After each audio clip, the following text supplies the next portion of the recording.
Good evening, World War II history buffs. The other night I talked to you about a man named Bill Ingram who was in the Burma-Thailand Railroad project. Tonight I'd like to talk about a very courageous lady. I've got about 3 hours of this lady on DVD. Her name was Amy Bakker. She just passed away at 91. She was born in 1920 in the Isle of Java in the Southwest Pacific. She was married to a Dutchman. She was half Dutch, half Javanese. The Japanese attacked Java shortly after, in maybe early December, I think, of 42. They were after the rubber. Her husband was a manager of a rubber plantation. To give you some idea what this lady went through, she had two little girls. She was 21 years old when this happened, maybe 22. She had two little girls. Her husband was taken in about March of 1942, and he ended up on the Burma-Thailand Railroad also. She didn't know this for about a year and a half.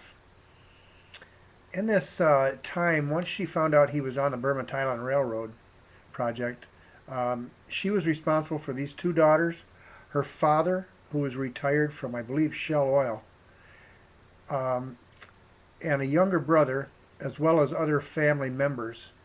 If they had tried to escape, apparently some people took boats to Australia from Java. Now, how far it is, I honestly don't know.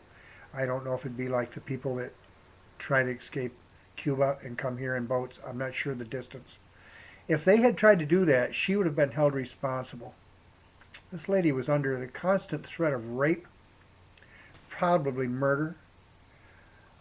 She was attacked by three Japanese soldiers late at night one night, and she ran out of the back door of her house 3 in the morning being chased, and she jumped into a ditch, and it dawned on her that they had a lot of cobras on this island of Java. She was more scared of the cobras than she was the Japanese, so she ran and got help. She was okay that night. Another thing that the lady went through was she had absolutely zero money. Her husband was gone. They were separated for 5 years, and she had no money. How she lived was she did some sewing for people who maybe were girlfriends of the Japanese soldiers and had some money. They had money. She did not. She also sold her linens because the local population in Java buried their loved ones who had passed away in white only. So she sold that. She had, I think she said, 2 dresses for 5 years. She just has a very heroic story. If you'd like to view it, I can see about putting some of it up on the website, or again, they are for sale. Just to keep this history alive. It's very important that we understand what this generation went through. And they went through it for us. They maybe didn't know it at the time. Some of them did and some of them didn't. But anyway, this lady's name is Amy Bakker. She has a very interesting, scary story to tell.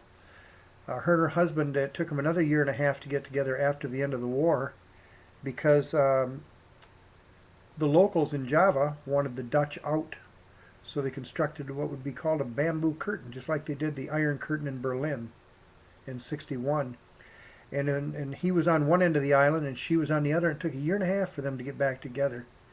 And then the Javanese, the people of Java, would put a worker on that rubber plantation, and they had 7 years to teach him how to run that rubber plantation. And they were kicked out of Java. They went back to Holland penniless in about 1957. And this lady just has a unique piece of history, and it's amazing. Hope you enjoyed this, and come back to my website at lmww2.com, and we'll talk more about weapons and the history of World War II, as it's been told to me by roughly 80 people, men and women. I've got German soldiers. I got about 4 German soldiers on tape. Let me know. You can contact me through the website. You'll see how to contact me. And let me know what you'd like to hear. Like I said, I've got 4 German soldiers. I've got 3 men that were at Pearl Harbor. I'm going to interview another Marine that was at Pearl Harbor on December 7th, 1941, here in about a week. I have 4 ladies. 3 were in our military, and then there was Amy. I have any kind of story from the 3 men that were at Pearl Harbor on through the 3 men that were at the Nuremberg trials. I have pretty near every kind of Army Air Corps pilot, fighter pilot, Marine fighter pilot, bombardiers, machine gunners, Marine raiders, um, paratroopers from the 101st and 82nd. I have just about any kind of story that piece of history from World War II that you can imagine. I really do. I have a lot of them. These men and women have shared a lot of history with me, and we're losing a terrific amount of these fine people a day. As Tom Brokaw called them, the greatest generation. They certainly were subjected to some horrible things between the Depression and World War II.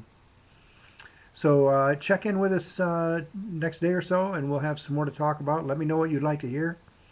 And I believe this is going to start showing up on social media. Being my age, I'm not quite sure what that means, but I have a very talented couple of young men that are putting me in the social or on the social networking.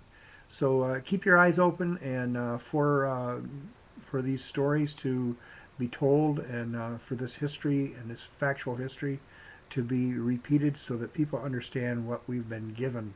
Our freedoms did not come free. Somebody, generally a veteran, may have paid with their lives for our freedoms. Enjoy our freedoms, protect our freedoms, and thank our military when you have a chance. These young men and women, 21 years old, are going to Iraq for the 3rd time, or I know Iraq's over, but they'll go to Afghanistan. Thank them when you see them in an airport, because we owe them everything. We really owe World War II men and women, but we owe the young men and women too. Thanks for listening tonight, folks, and I hope you enjoyed this. Good night.